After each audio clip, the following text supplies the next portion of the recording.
hoje é a Juliana Godoy Fialho. Ela vai se apresentar. É com você, Juliana. Pode se apresentar para a gente? Posso. Oi, todo mundo. Boa tarde. Meu nome é Juliana Palma de Godoy Fialho. Eu sou psicóloga comportamental. Fiz mestrado em Psicologia Comportamental na PUC São Paulo e trabalho na Gradual, que é uma clínica especializada em autismo, já há 8 anos.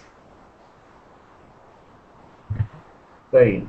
Hoje nós vamos tratar o tema autismo de uma visão direcionada para os familiares que convivem com crianças autistas, para amigos dessas pessoas, para tentar auxiliar aqui por meio dessa conversa, essas pessoas encontrarem formas de lidar com as dificuldades que elas enfrentam. Para começar, eu gostaria de perguntar para a Juliana quais são as principais hipóteses que buscam explicar as causas do autismo. Só um minutinho.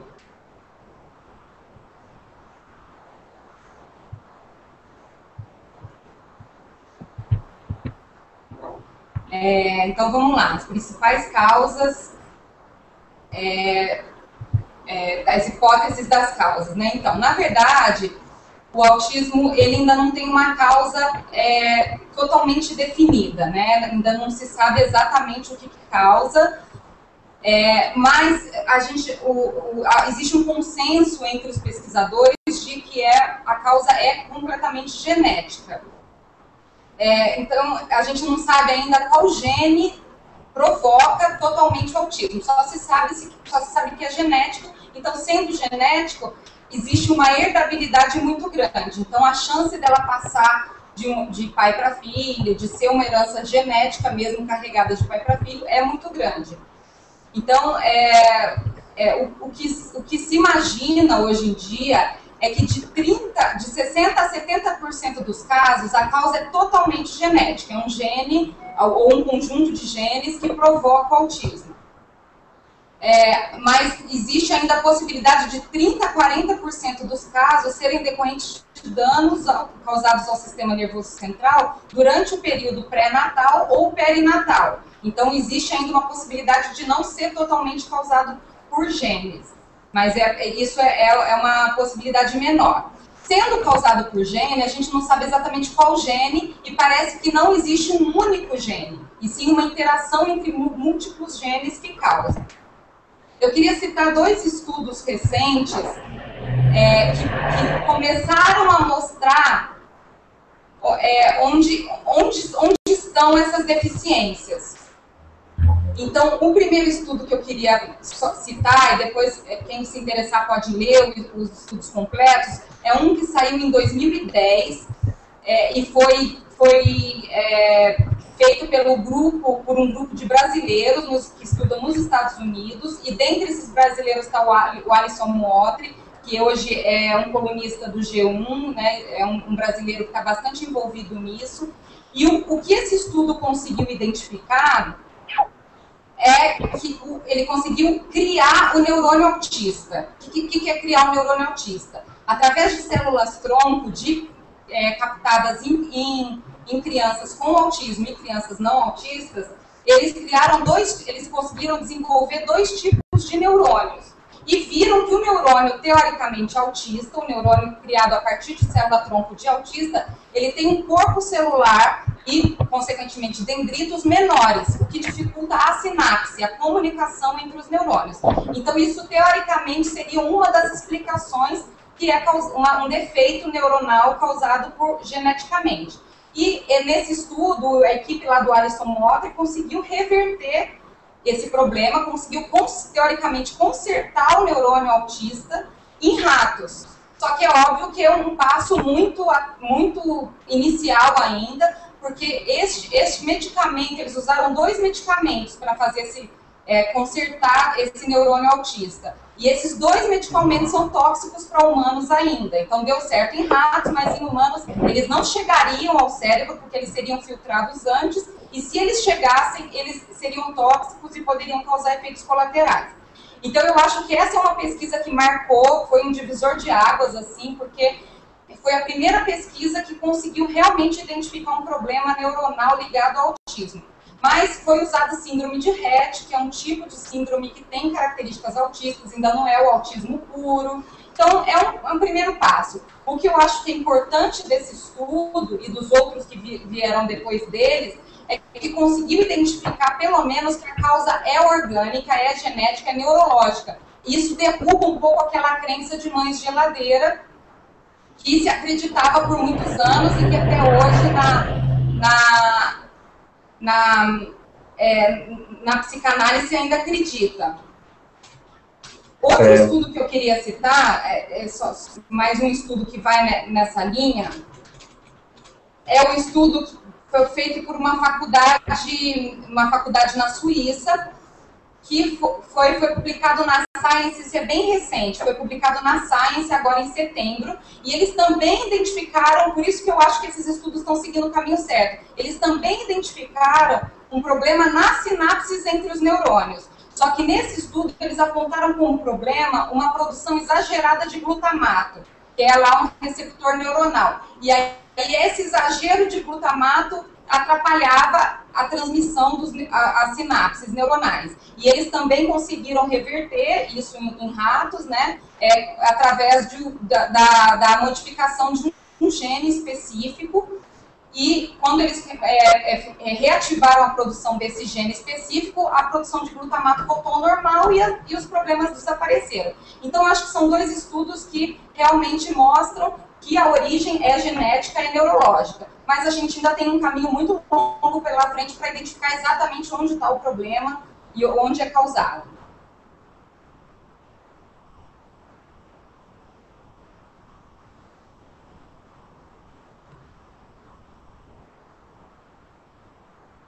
Você mencionou que existe a possibilidade de mais ou menos 30% serem causados por problemas durante a gestação. Eu já ouvi falar de uma teoria, parece que é da exposição a mercúrio. Como são essas teorias que falam sobre esses problemas causados por exposição a mercúrio e outros problemas da gestação, e mesmo causas ambientais? O que eles costumam dizer a respeito? Essas causas ambientais, o que se sabe é que quando é causado por causas ambientais, isso acontece na fase pré-natal ou perinatal. Então, não é muito depois do nascimento. Ou durante a gravidez, ou no final da gravidez e durante o nascimento. É alguma falha ali que causou algum dano no sistema nervoso central. As outras hipóteses de causas ambientais mesmo, então, após nascimento totalmente, com a criança já crescendo, ainda não tem fundamento científico nenhum. Tanto as explicações sobre vacina, que foi uma hipótese que surgiu, que causou um super impacto social, porque começaram a associar com vacinas. Então, imagina o impacto social que isso dá, as mães começarem a não vacinar seus filhos. E outras hipóteses que começaram a ligar a alimentação. Ainda existem crenças em algumas abordagens da psicologia sobre a relação entre bebê e mãe, que hoje em dia já está bastante derrubada, mas as únicas hipóteses que se tem dados científicos são essas de transtornos realmente neuronais, e feitos ou causados geneticamente ou causados durante a gravidez.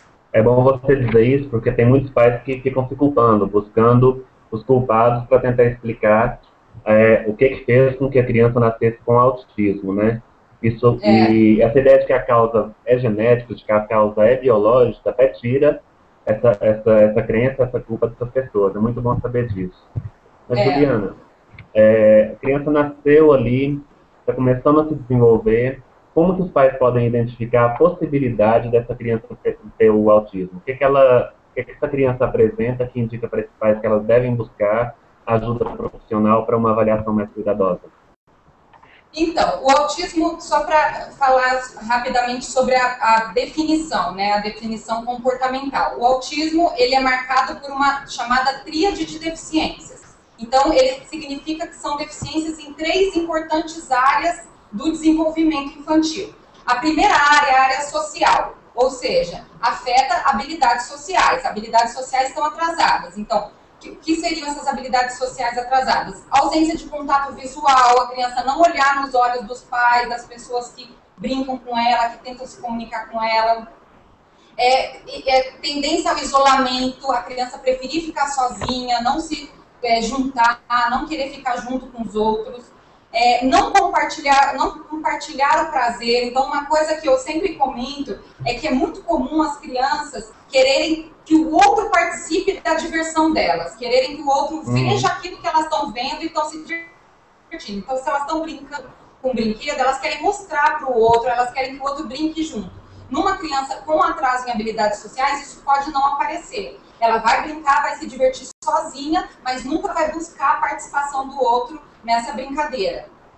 Falta de reciprocidade socioemocional, que é um termo está sendo muito usado agora, é a criança não sorrir para o outro quando o outro brinca. Então, a gente vai na frente do bebê, faz uma gracinha, o bebê não sorri, não demonstrar nenhuma expressão facial correspondente com aquela interação. Então, essas são algumas características da área social. O autismo também, a segunda área afetada é a área verbal. Significa que existe um atraso no desenvolvimento da fala, ou até vem a fala até se desenvolve, mas ela é uma fala sem função, é uma fala que não está ali para comunicação. Na linguagem da análise do comportamento, a gente diria que a fala se desenvolveu, mas o comportamento verbal não se desenvolveu, porque para a análise do comportamento, verbal é só aquele comportamento que é mediado pelo outro. Então, tem autistas que desenvolvem muita fala, falam até pelos cotovelos, mas essa fala não é mediada pelo outro. Né? Como não assim, é mediada? Então, ela não é... A consequência que a mantém não é feita pelo ouvinte, por uma outra pessoa. Então, por exemplo, um autista pode chegar e começar a te contar sobre um assunto que ele se interessa muito, que é dinossauros, por exemplo. E ele começa a falar como se fosse uma coisa gravada ali, ele ligou o play e está falando tudo que ele sabe sobre dinossauro. E aí você faz uma pergunta no meio da fala dele e ele não consegue parar para responder a pergunta, porque ele não está numa troca, ele não está numa comunicação verbal, ele está simplesmente falando para ele, não é para você. Então não existe a troca social que envolve o que a gente chama de comunicação.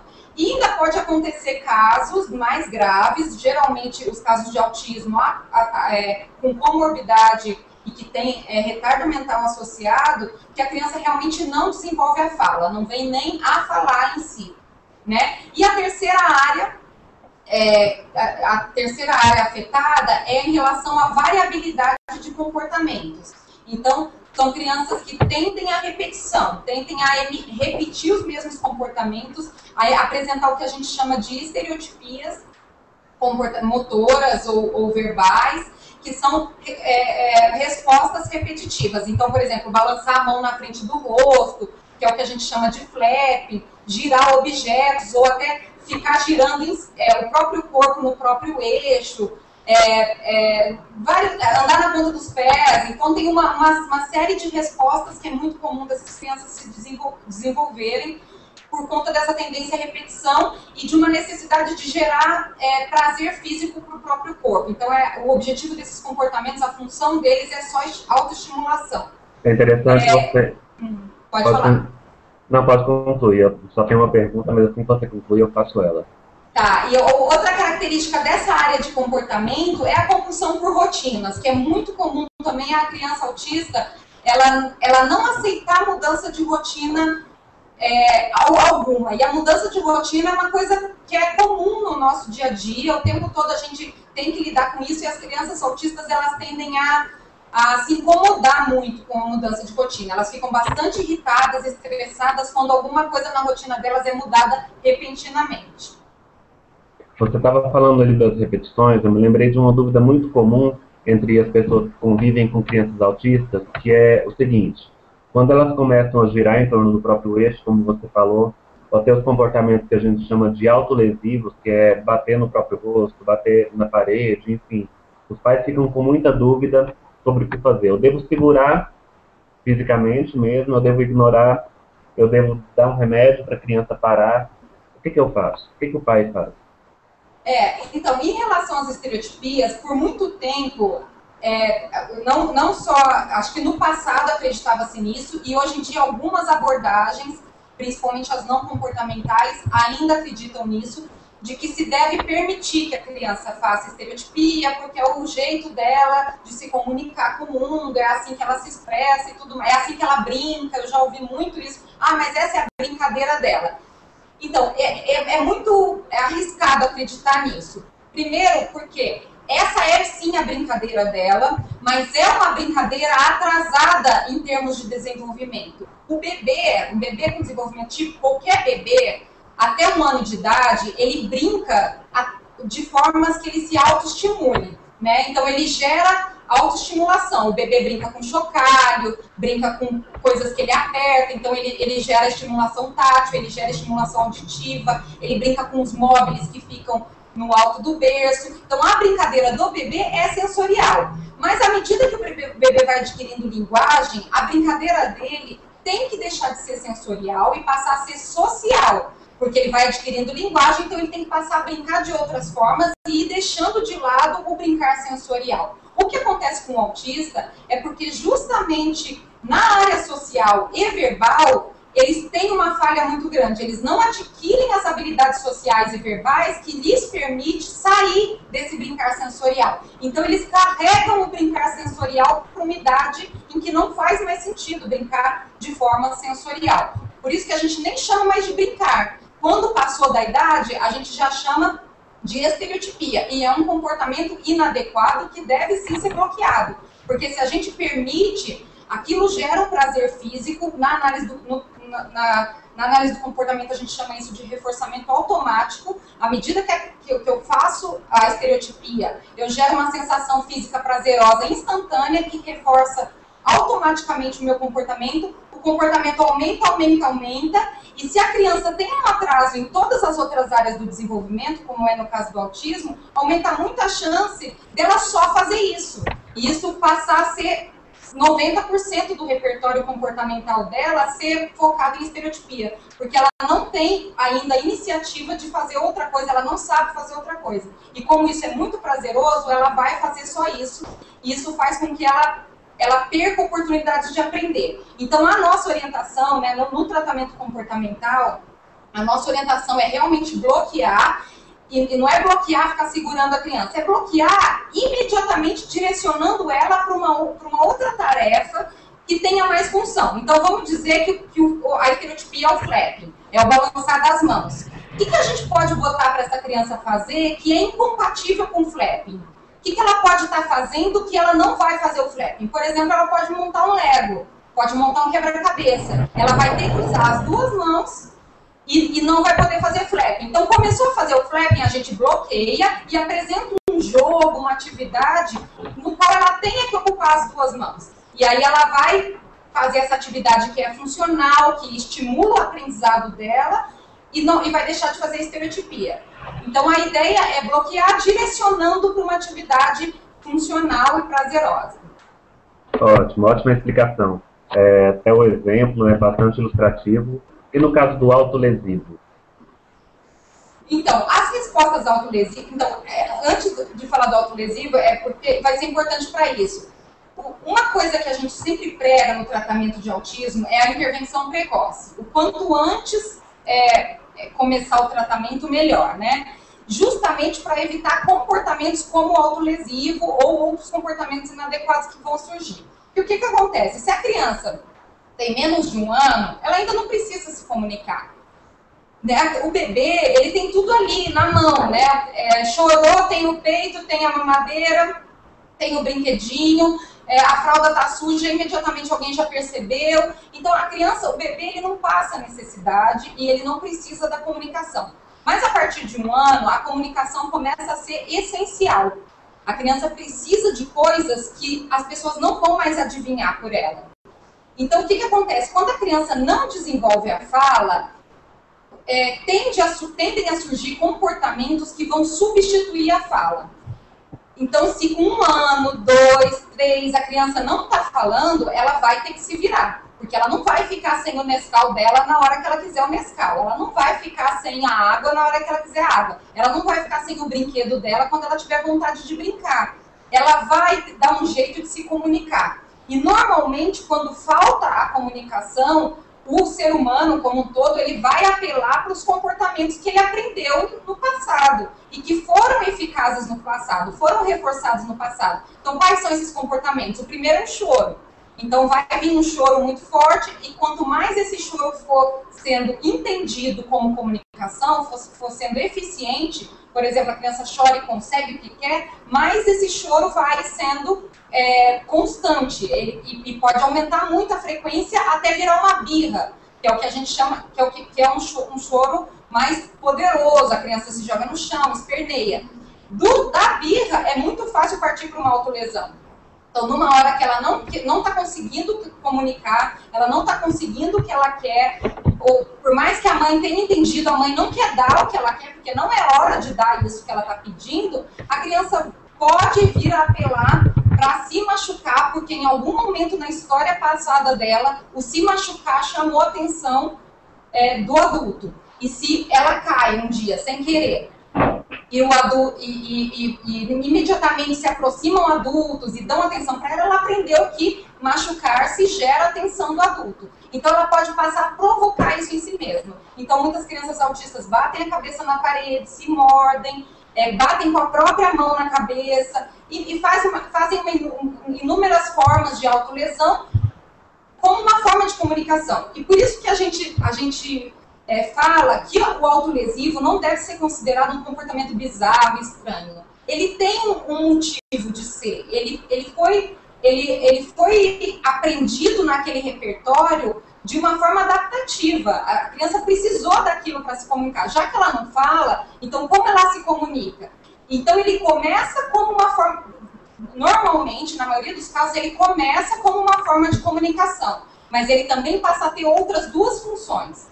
Pode ter uma função de ganhar atenção, então na hora que ninguém está dando atenção, o autolesivo é um comportamento eficaz, e pode ter uma outra função que também é autoestimulatória, pode acabar virando uma estereotipia. Então, por mais que a gente ache estranho, como que o comportamento que gera dor vai ser um comportamento, uma estereotipia ou um comportamento autoestimulatório? Ele pode começar bem pouquinho, é uma batida bem fraquinha e vai aumentando gradualmente à medida que a criança vai aguentando aquela dor. E se o reforço positivo que ele ganha, o acesso a itens de interesse, a atenção dos pais, se o reforço positivo é muito poderoso, a criança chega a suportar a dor que ela provoca em si mesma para ter acesso a esse reforço positivo, que é o que acontece na maioria dos casos. Então, até a dor, ela passa a ser suportável, aceitável, e a criança aguenta e passa a gerar, a provocar aquilo para o próprio prazer físico. O que a gente tem de... Oi, né? A gente já pode retomar, Juliana. Tá bom. Você estava falando sobre autolesivo, né?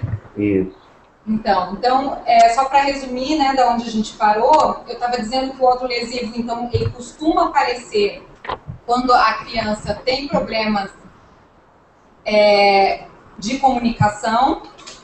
Então, se ela não aprendeu a falar na hora certa, ela começa a precisar de outras formas alternativas de comunicação. Então, ela acaba desenvolvendo comportamentos inadequados, como choros, birras, e até chegar no autolesivo. Então, normalmente, o autolesivo ele começa a aparecer por conta de ausência de comunicação, mas ele também pode ter outras funções, porque, obviamente, é um comportamento que atrai a atenção dos adultos, então os adultos dão atenção e acabam reforçando esse comportamento, e aí ele aumenta de frequência, e também pode acabar gerando sensações físicas prazerosas, e aí virar uma estereotipia, um comportamento reforçado automaticamente, autoestimulatório. Então, por isso que quando esse comportamento surge, ele aumenta muito de frequência, porque ele adquire outras funções, então ele vai sendo muito reforçado. Então, por isso que eu comecei falando sobre esse assunto, sobre a importância da intervenção precoce. Quanto antes a gente começar o tratamento, mais chances a gente tem de evitar esse tipo de comportamento surgir, porque a gente intervém antes da criança precisar desenvolver esse tipo de resposta, né? A gente ensina uma comunicação alternativa, uma comunicação pela fala, uma comunicação por pista visual antes dela ter que apelar para esse tipo de comportamento. Quando o comportamento já existe, a orientação é realmente bloquear imediatamente para não deixar a criança se machucar de verdade.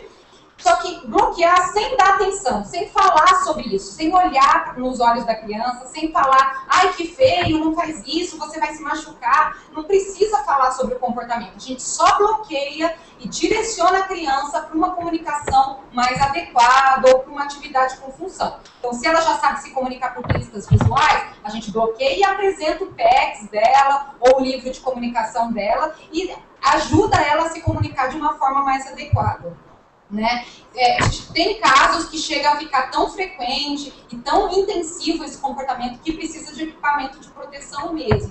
Então, acontece, eu estava falando até de um cliente da Gradual que usa um equipamento de proteção do braço, uma tala no braço para evitar que ele se morda, porque ficou muito frequente. E quando a gente usa equipamento de proteção, a gente também elimina o reforçamento automático, aquele reforçamento que é o que gera o prazer físico. Então, é mais ou menos essa a nossa orientação. Uhum. Vamos explicar um pouco melhor o que é o reforçamento. Boa parte do nosso público é um público leigo, que não é da área da psicologia, às vezes não tem costume com essa expressão tão comum no nosso mundo. Tá bom. Então, na análise do comportamento, a gente chama de reforçamento uma consequência do comportamento que gera aumento de comportamento, que faz com que o comportamento aumente. Então, se existe um comportamento acontece e a consequência que vem em seguida faz esse comportamento aumentar em frequência, faz ele acontecer mais vezes, ele passa a acontecer. A gente chama essa consequência de reforçadora, né? Reforço positivo. Então, tudo que é reforço é aquela consequência que reforço é aquela consequência que faz o comportamento aumentar, faz o comportamento crescer em frequência. Então, como eu estava falando do autolesivo, ele pode ter vários reforçadores. Por exemplo, a atenção. Eu bater a cabeça na parede faz com que o meu comportamento aumente, porque a atenção é uma coisa legal, é uma coisa que eu quero.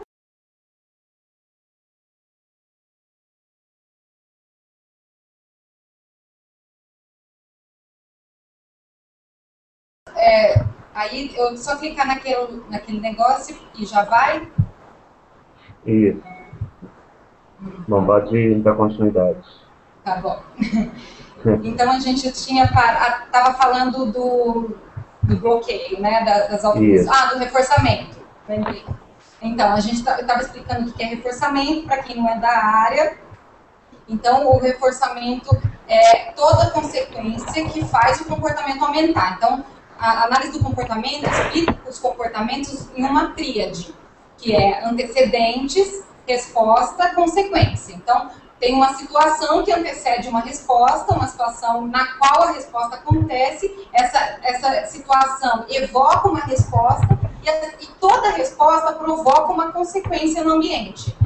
Uma consequência social, uma consequência mecânica, muda alguma coisa no ambiente, e essa consequência, quando essa consequência retroage sobre a resposta, fazendo o comportamento aumentar ou diminuir. Por exemplo, vamos dar um exemplo prático.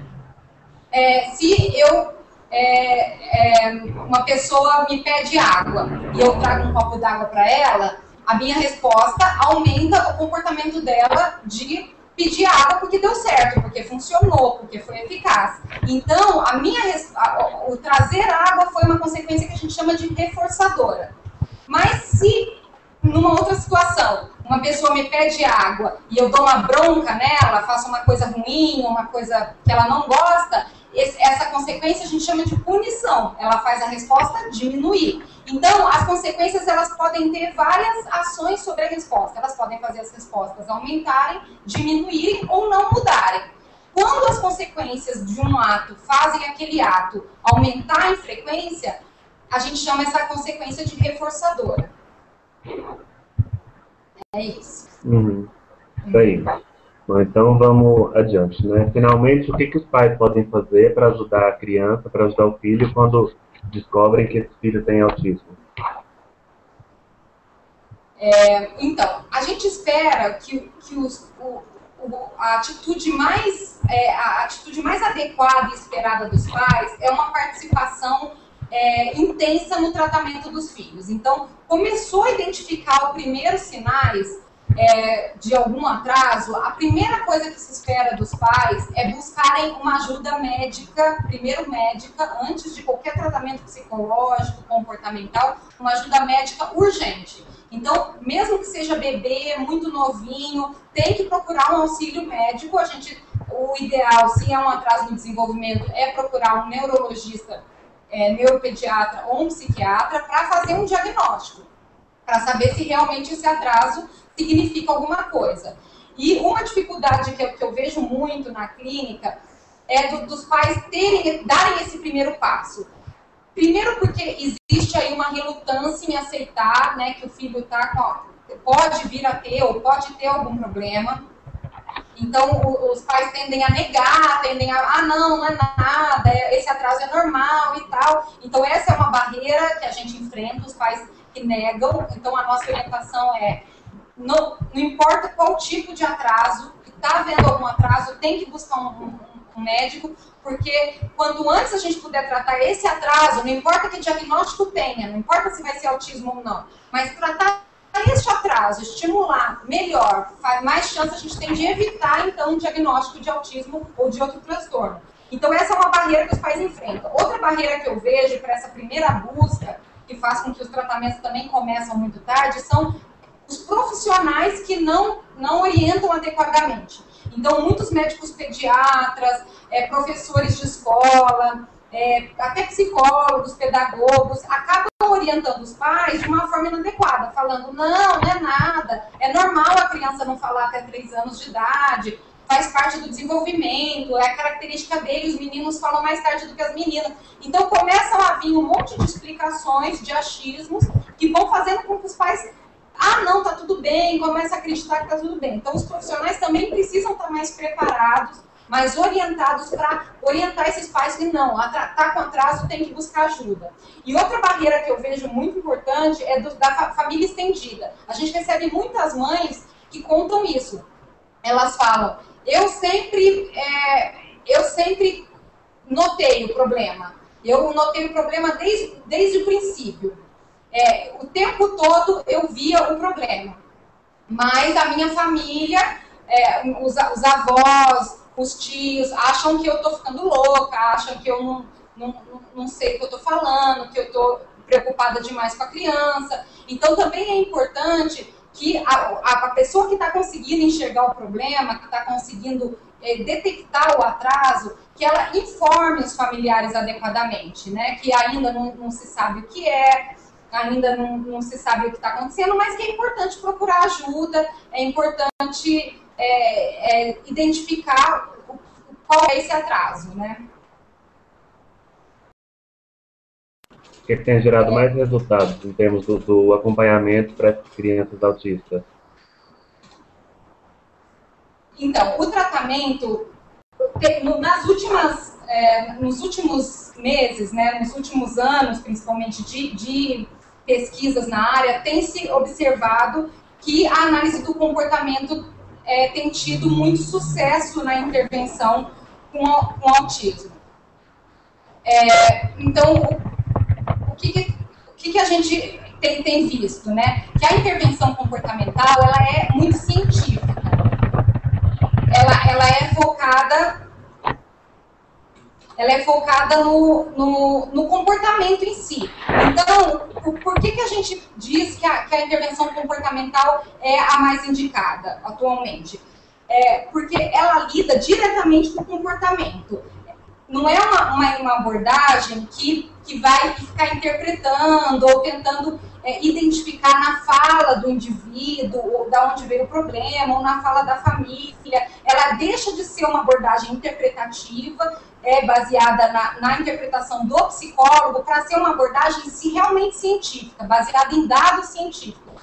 Eu acho que está aí o grande sucesso da análise do comportamento nos últimos anos, isso tem ficado cada vez mais provado. Está aí o sucesso da análise do comportamento. nessa intervenção com autismo.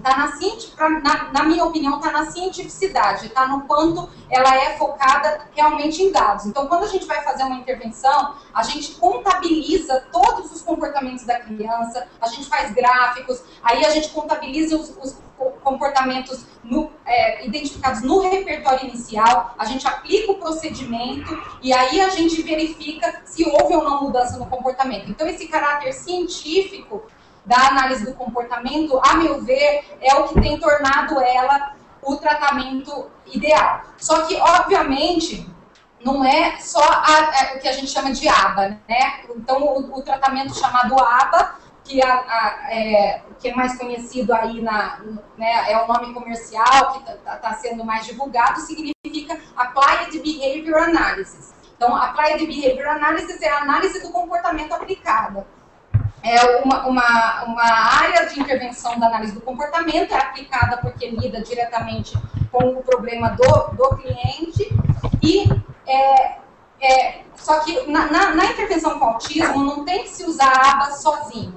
É uma intervenção multidisciplinar e precisa ser multidisciplinar. Ela começa com o médico, psiquiatra ou neuropediatra, né, que faz o diagnóstico e encaminha para uma clínica ou para um grupo, como acontece no caso da Gradual, onde eu atendo, e aí encaminha para um grupo uma equipe de intervenção, e essa equipe de intervenção começa a fazer o tratamento. O tratamento envolve o treinamento de uma pessoa para acompanhar a criança na escola. Então, são crianças que normalmente, né, depende do grau de invasão do transtorno, né, o quanto o transtorno é forte ou mais fraco, mas a maioria das crianças autistas, elas precisam de um AT, que a gente chama, um acompanhante terapêutico, uma pessoa que acompanha ela na escola. Então, a gente treina esse AT, e ela também precisa de alguém em casa que aplica os programas comportamentais, os programas de ensino, de habilidades novas e os programas de controle de comportamentos inadequados. Mas o mais importante do tratamento comportamental e do tratamento em geral do autismo não está, né, exatamente nessas duas pessoas.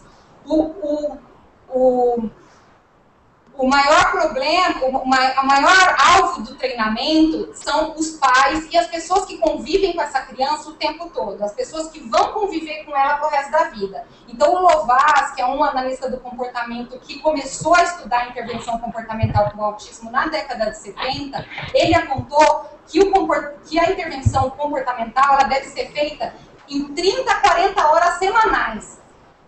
É um número muito alto, mas isso não significa que a criança vai ficar dentro da terapia ABA durante 30 a 40 horas semanais, ou seja, 8 horas por dia, em 5 dias na semana, fazendo terapia ABA. Não significa isso. O que o Lovaas estava querendo dizer já lá na década de 70 é que a gente tem que treinar todas as pessoas que convivem com a criança o dia inteiro.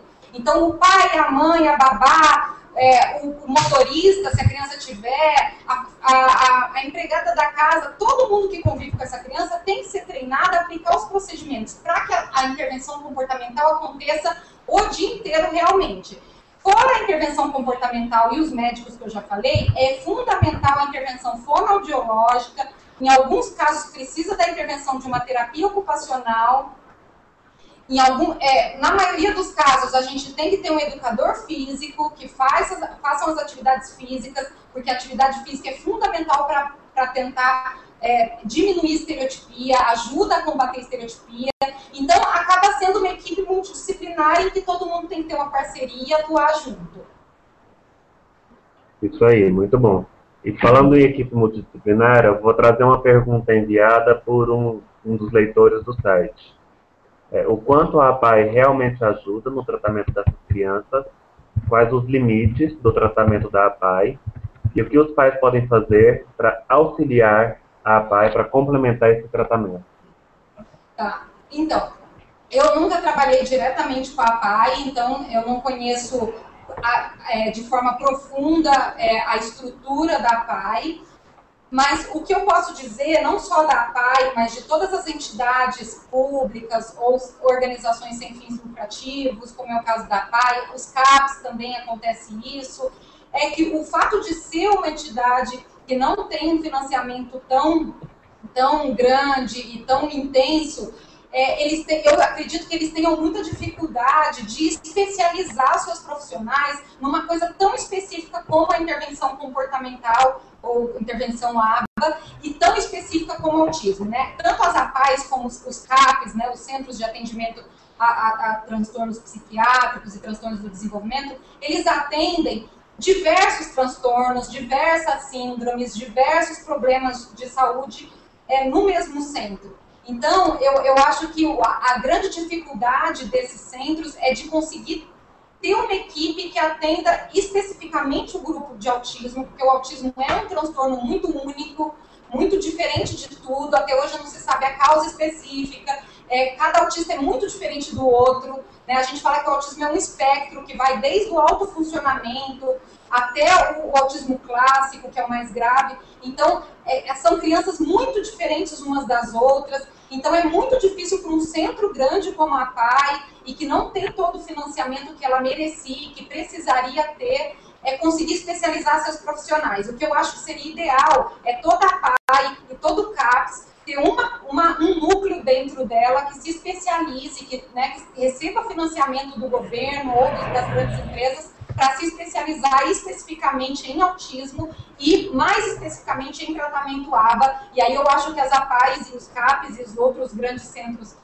públicos e organizações iam conseguir atender essa população de uma forma mais adequada. Eu não acho que eles estão atendendo de forma inadequada, como eu já falei, eu nem conheço muito a fundo para poder dizer. Eu acho que eles estão fazendo o que podem com o que eles têm. Eu acho que com a equipe generalista, a equipe que está ali, a equipe que estudou para tratar deficiências em geral, estão recebendo muito bem essas pessoas e estão sabendo lidar da forma que eles podem ali. Mas eu acho que se eles tivessem uma especialização, um treinamento específico de análise do comportamento, seria bem mais adequado para essa população. Inclusive, na gradual, a gente já recebeu alguns grupos de APAES, alguns grupos de CAPES para fazer cursos de capacitação. Então, a gente já foi procurado por grupos que, olha, a gente está querendo fazer um núcleo só de autismo aqui dentro. Então, a gente vai treinar, sei lá, de todos os nossos profissionais, a gente vai treinar 20 profissionais, dentre eles pedagogos, psicólogos, educadores físicos, médicos, tudo mais. A gente vai treinar esse pessoal para receber os autistas. Então, a Gradual já fez curso de capacitação em várias cidades do país com esse propósito. Eu acho que é um pouco isso que falta. Eu acho que a gente está precisando buscar especialização. Ótimo. E o que os pais podem fazer para tentar suprir essa falta de financiamento? O que eles podem fazer para ajudar a PAI, para complementar esse trabalho? Eu acho que vale a pena...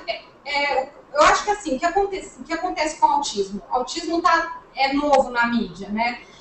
Eu trabalho com autismo, já vão completar 10 anos, e nos últimos 3 anos é que eu tenho visto esse assunto na mídia. Não é uma coisa que está tanto na mídia assim. Então, nos últimos 3, talvez 4 anos, está se falando muito, né? Então, a gente acabou de ter uma lei agora que foi aceita, já foi assinada, que defende os direitos do autista, que considera autista como qualquer outro deficiente. Então, eu acho que a gente está chegando lá. Nesses últimos 3 anos, a gente deu grandes passos, o autismo está fazendo voz, né? As mães de autistas estão conseguindo ter palavra nas reuniões da Câmara, do Senado, eles estão sempre lá, os grandes grupos de pais e de profissionais. No dia 2 de abril, que é o Dia Internacional do Autismo, a gente tem eventos gigantescos hoje em dia em São Paulo, Brasília, Rio, na maior parte das capitais, eventos realmente que movem pessoas. Então, eu acho que é isso que os pais têm que fazer, os pais de crianças da PAI, os pais de crianças do CAPS, e os pais que estão um pouco sem rumo, têm que buscar ter voz, se unir a quem já está tendo voz. Então, no Facebook mesmo, tem uma quantidade enorme de grupos de mães e pais que estão conseguindo se unir e fazer voz. Eu acho que tem que pedir financiamento do governo mesmo, tem que exigir financiamento do governo, porque é direito de todos, a saúde é direito de todos, e a saúde do autista é muito específica, ela precisa de uma especialização muito específica. A gente estuda muitos anos para fazer o que a gente faz.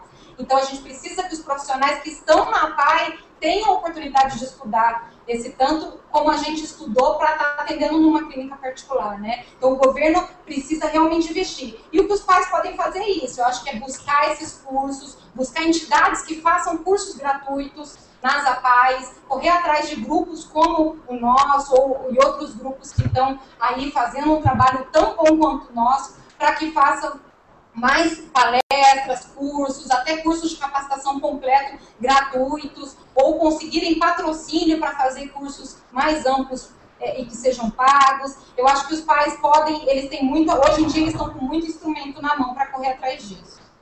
Falando nesses grupos no Facebook, o pessoal do grupo Mundo Autista está enviando algumas perguntas, são bem interessantes. Tá aqui.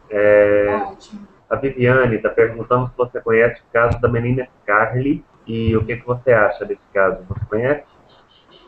Da Carly que fez aquele site do Carly's Café, né? Será que é isso que ela está falando? Isso. Acho que é isso mesmo. Eu acho que o Carly's Café, que foi o site que a Carly fez, foi o primeiro, mas eu até já vi outros depois desse que tentam o mesmo objetivo, que é o quê? Mostrar a visão do autista, né? Tentar mostrar para nós, que não somos autistas, o que os autistas sentem, o que os autistas veem. Então, eu acho bastante interessante, eu acho que é um caminho bem interessante de fazer as pessoas entenderem mais pelo que eles estão passando. Eu tenho lido ultimamente muitos artigos que tentam explicar a alteração sensorial do autista, que é uma alteração gigantesca, que a gente ainda não conhece a fundo, a gente não sabe o que é essa alteração. Então, no Carly's Café, que é o que ela mostra ali um momento em que como seria ela num café, numa lanchonete, e aí o quanto que os estímulos auditivos a incomodam, o quanto ela começa a se estressar com essa quantidade de estímulo de estímulo auditivo, estímulo sonoro, olfativo, tátil, que vai chegando tudo ao mesmo tempo e ela não consegue filtrar, que é exatamente o que acontece com os autistas que têm essa alteração sensorial. A alteração sensorial não é uma característica de todos os autistas, mas a gente sabe que uns têm mais, outros têm menos. Então, uns têm hipersensibilidade, outros têm hipossensibilidade. Quer dizer que uns, em alguns, os estímulos ambientais, eles afetam de forma exagerada, em outros eles afetam pouco, eles nem chegam a afetar. Então, eu acho que esse tipo de site que a Carly fez e que outras pessoas já estão criando, autistas que acabaram se desenvolvendo muito bem, estão conseguindo criar, eu acho que são bem interessantes para nós, profissionais, aprendemos exatamente como eles estão se sentindo, para os pais, porque eu acho que dá um alívio para os pais conseguirem conhecer o que se passa no corpo dessas pessoas, e eu acho que para próprios autistas, adolescentes e adultos, eles, quando vão tendo contato com esses sites, eu acho que eles vão se conhecendo também, eles vão entendendo que outras pessoas também passam pelo que eles passam, e eu acho que isso é reconfortante. Então, eu acho bem interessante esse tipo de site. Tem outra pergunta aqui, lá do Mundo Autista também, da Fernanda. Ela está perguntando indicações de livros e outros materiais em português para que os familiares e as pessoas que convivem com crianças autistas possam ler a respeito. Na internet você encontra de tudo, né? Onde você vai encontrar material de qualidade?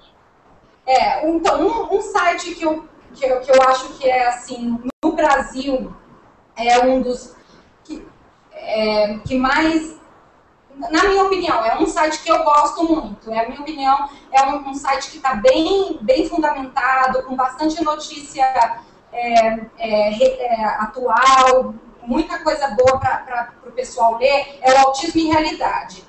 Então, só escrever Autismo em Realidade no Google, é fácil de achar. Eu acho que é um site que é bem interessante, ele é bem completo, ele tem manuais para os pais que estão começando a descobrir, estão começando a ter alguma dúvida, será que meu filho tem autismo ou não. É um site que guia bastante e que vai acompanhando o desenvolvimento da criança, divulga tudo o que está acontecendo no país todo. É um site que foi criado por o grupo que criou. No grupo tem psiquiatras muito renomados, tem psicólogos comportamentais muito renomados e tem pais de crianças autistas que formam esse grupo que criou. Então, eu acho que é um site bastante interessante. Agora, existe muito site internacional, né? A maioria é americano, Autism Speaks é um que também é bem atual, então eu acho que é um pouco por aí. E livros em português, tem algum que você pode indicar? Tem. Então, eu só vou procurar aqui o nome correto dele. Acabou de sair um livro bem recente do Salomão Schwartzman, que é um dos neurologistas mais conhecidos hoje em dia no Brasil, na área de autismo. E deixa eu só pegar o nome dele aqui para vocês. Eu acho que é o livro, hoje em dia, sobre o transtorno, sobre o autismo, é o livro realmente mais atual, né? Então, sendo mais atual, ele reúne todas as informações que já existiram, né? Então, só um minutinho que eu estou pegando o nome dele aqui. Aqui, ó. O livro chama Transtornos do Espectro do Autismo. Ele é do médico neurologista Salomão Schwartzman, José Salomão Schwartzman, o nome completo, e Séries Alves de Araújo e colaboradores. Então, ele tem vários outros capítulos, né, de outros profissionais. E ele é da editora Memenon. Precisa de mais alguma informação para achar o livro? Eu acho que só repete o nome dele para dar tempo das pessoas anotarem. Transtornos do Espectro do Autismo. E, inclusive, esse é o nome que agora em maio vai ser lançado o DSM-5. A gente está no DSM-4, né, que é o Manual de Doenças transtornos psiquiátricos. Ele está no DSM-4 agora. Já vai sair agora em maio o DSM-5. No DSM-5, esse nome que já está no livro do Dr. Salomão, Transtornos do Espectro do Autismo, é o nome que agora vai definir todos os tipos de autismo, né? Antes, no DSM-4, tinha uma divisão. Síndrome de Asperger, né, para os autistas de alto funcionamento, autismo clássico, transtorno invasivo do desenvolvimento, transtorno global do desenvolvimento, então tinham vários nomes. Agora, no DSM-5, todos esses tipos vão ser agrupados em transtornos do espectro do autismo, que é o que a gente chama de TEA. Uhum. Tem uma pergunta que foi enviada aqui, que até entra naquilo que a gente estava conversando antes. A pergunta é da Eliane. Ela está dizendo o seguinte: meu filho tem 1 ano e 2 meses com sinais de autismo. Qual a melhor indicação de terapia para uma criança tão nova? Ele é totalmente hiperativo, chora muito, tem excesso de birra, se joga no chão.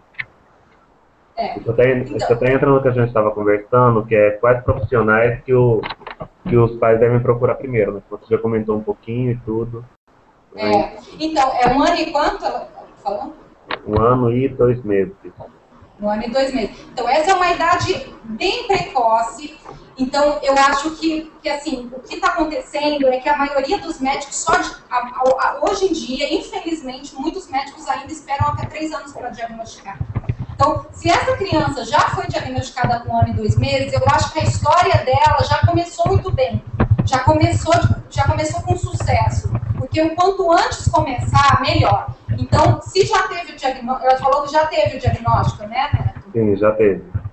Se já teve o diagnóstico... Não, tem sinais de autismo, ainda não fechou o diagnóstico. Então tá. Então, se só tem sinais ainda, o primeiro passo é procurar um médico psiquiatra ou neurologista da confiança da família, que possa fazer esse diagnóstico, avaliar se esses atrasos realmente são do quadro de autismo, né, podem evoluir para um autismo realmente, ou se são atrasos mais aceitáveis do desenvolvimento em função de outras tantas causas. Então, acho que esse é o primeiro passo, procurar realmente uma avaliação médica. A partir da avaliação médica, o próprio médico tende a indicar um grupo de tratamento, um tipo de tratamento. Como eu estava falando, as intervenções comportamentais hoje em dia têm sido as com resultados mais eficazes.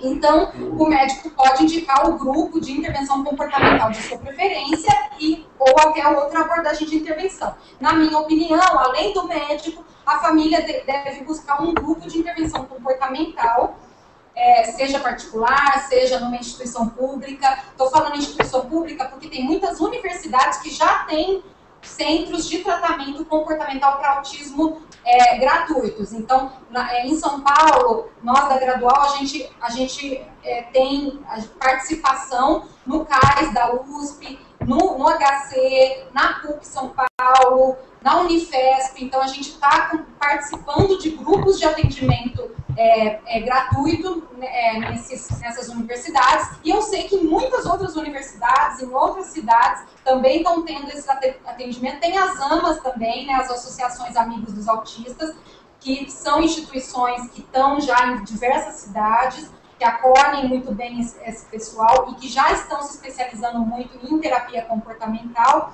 Mas se a família tiver uma condição financeira um pouco melhor, ela pode procurar uma equipe particular que faça uma intervenção mais intensiva do que as públicas vão conseguir fazer.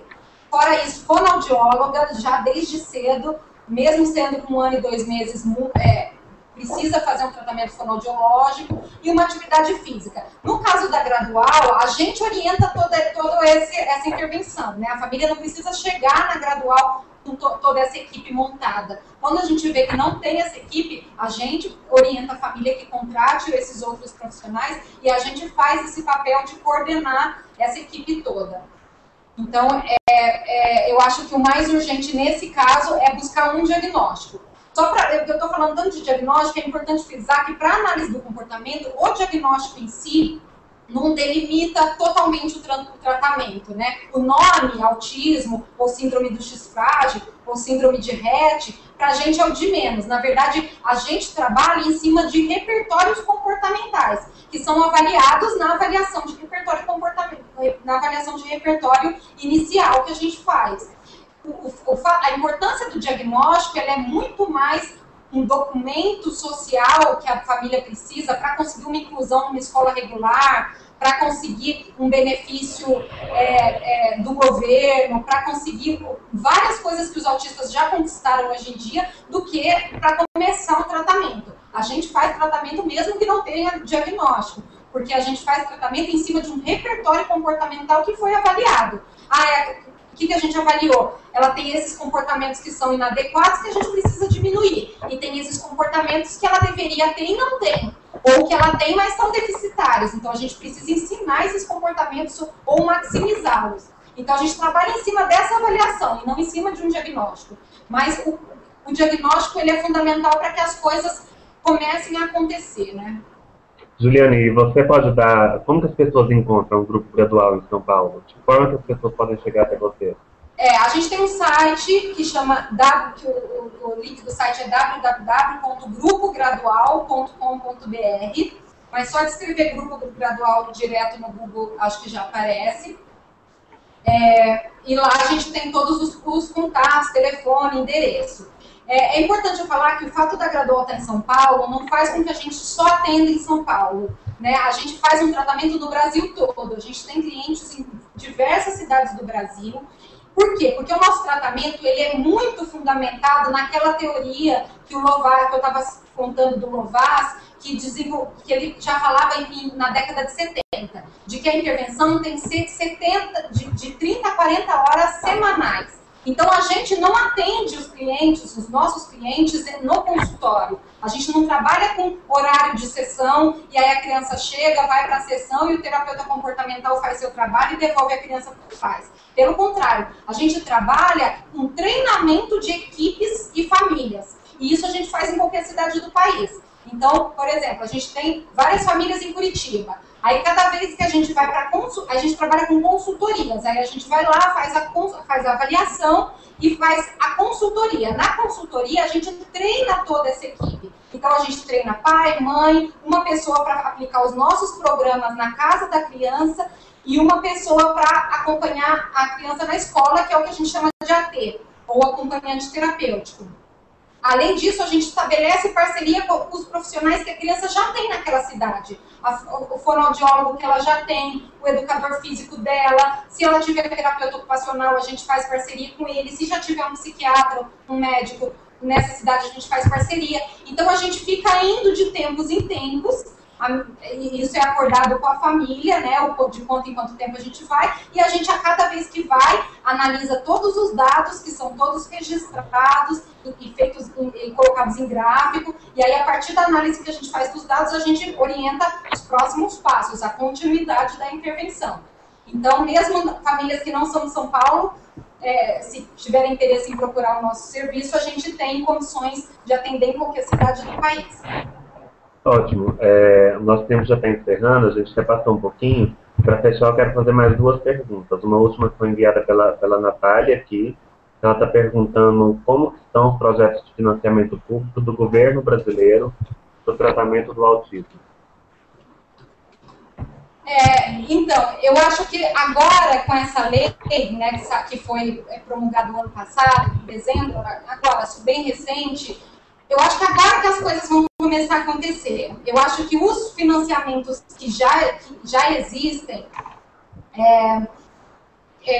os financiamentos que já existem são de prefeituras ou de pessoas realmente muito sensibilizadas e que viveram aquilo mais de perto e que estão financiando alguns centros, mas ainda é muito pouco. Acho que ainda não existe um grande financiamento como deveria. Eu acho que a partir de agora, quando a gente tem o autismo entrou realmente na lei da deficiência, a gente vai conseguir mais financiamento para as APAES, para os CAPs, para as AMAs e para outras instituições que podem vir a surgir.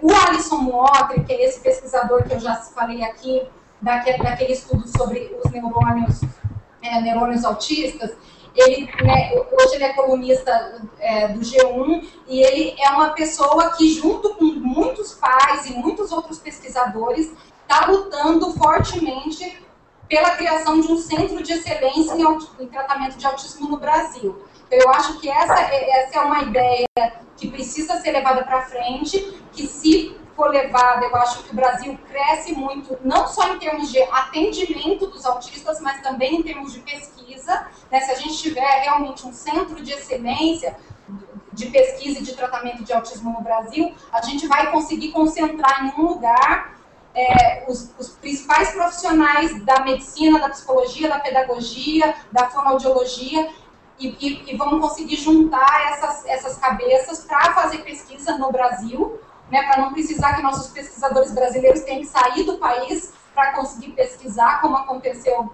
com a equipe do Alisson.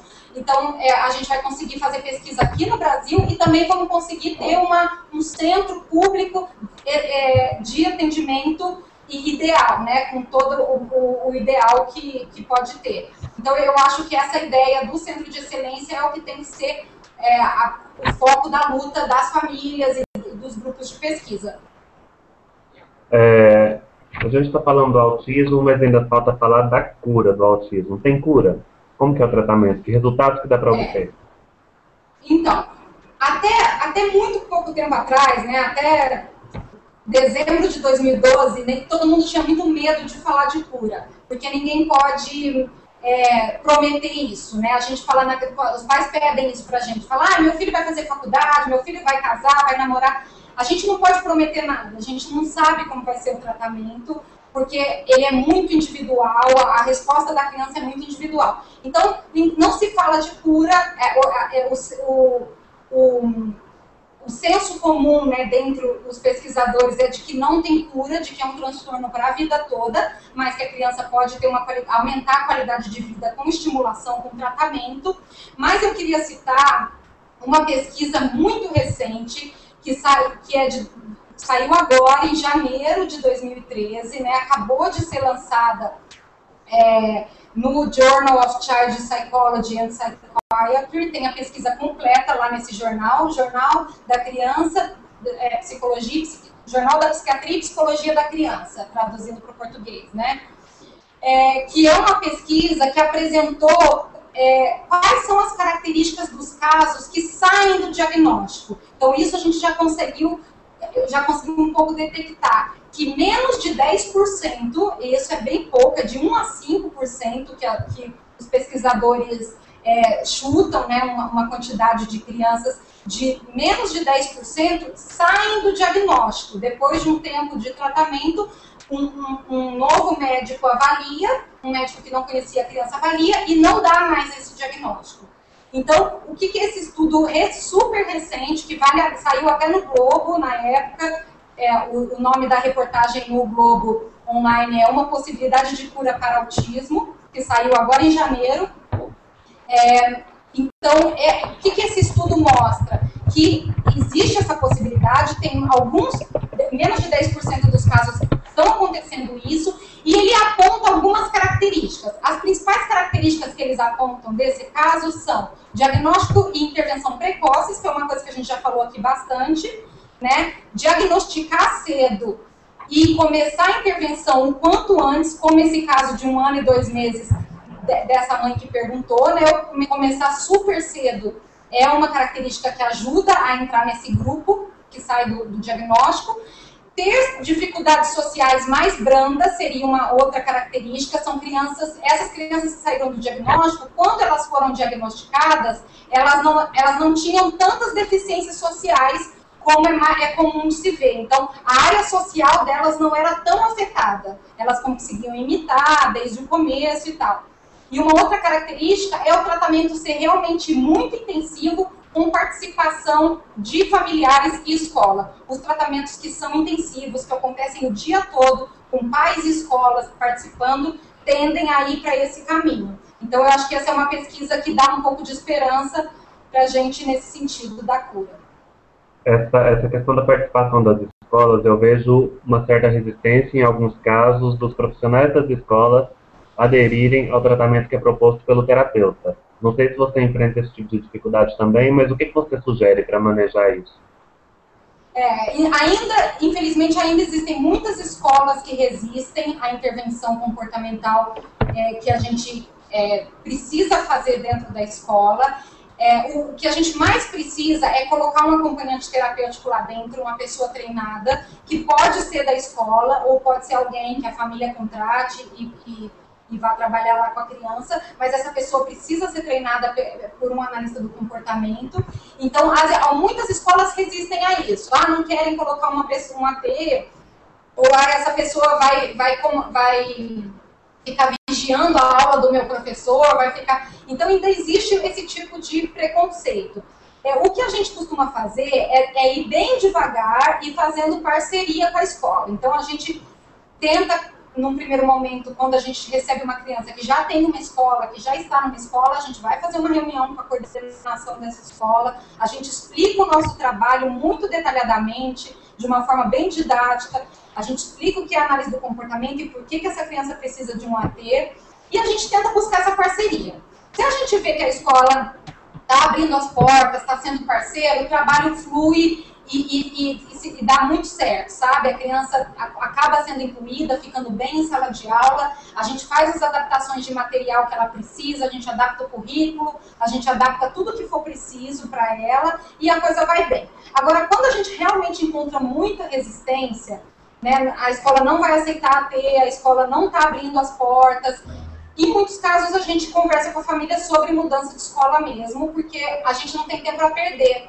Então, a gente não pode perder tempo do tratamento da criança brigando pelos direitos dela ainda na escola. Então, em muitos casos, a gente acaba desistindo daquela escola e partindo para outra, o que é muito ruim, porque a gente deveria bater de frente, porque aquela criança tem direito àquilo que a gente está pedindo, é direito dela. Agora já pela lei, né, é direito dela que ela tenha todas as necessidades especiais dela atendidas naquela escola. Mas, em muitos casos, a gente acaba tendo que mudar de escola. Hoje, com a nova lei, vai ser bem mais fácil. A gente vai poder exigir que a escola cumpra as necessidades especiais daquela criança. Mas ainda acontece muito escola que não aceita matrícula, que fala que não tem vaga, que ainda rejeita até a matrícula da criança autista, como acontece com outras deficiências, né? Uhum. Bom, Juliana, eu queria, em nome de todos nós, da equipe do Comporte-se, de todos que estão assistindo, agradecer a sua participação. Professor, eu queria saber se tem algo mais que você gostaria de falar e não teve oportunidade, alguma informação que você considera relevante. Não, eu acho que a gente conseguiu falar de tudo um pouco, né? Acho que ainda os pais e o pessoal que está acompanhando ainda deve ter muita dúvida, mas eu acho que a gente pode ter outras oportunidades. Eu tenho uma coluna no Comporte, como foi divulgado junto com o comportamento em cena. Então, no site do Comportes, eu tenho uma coluna específica sobre autismo, onde eu vou falando sobre cada um desses assuntos de forma bem aprofundada e mais detalhada, e tanto através do Comportes, como através do Facebook, como através do site da Gradual, por e-mail, a gente pode ir se comunicando e respondendo mais perguntas dos familiares. Em outras oportunidades, eu acho que a gente consegue tirar outras dúvidas, mas eu acho que do principal a gente conseguiu falar de tudo. Bom, então, novamente eu agradeço a sua participação, peço desculpas a você e a quem estiver nos assistindo pelos problemas técnicos que a gente teve. As causas já foram identificadas, então a gente vai prevenir para que isso não aconteça nos próximos eventos que a gente for realizar. E é isso. Obrigado a todos que participaram. No dia 3, deixa eu ver, dia 3 a gente vai ter outro comportamento em cena. A gente vai realizar sempre de forma contínua, de 15 em 15 dias. E o nosso próximo tema abordado vai ser a ansiedade.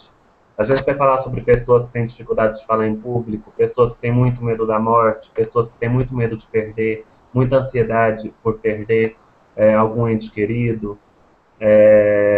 Nós vamos trazer outro convidado, outro membro da nossa equipe, já está confirmado. E em breve vai ser feita a divulgação. Então é isso, pessoal. Bom restinho de domingo.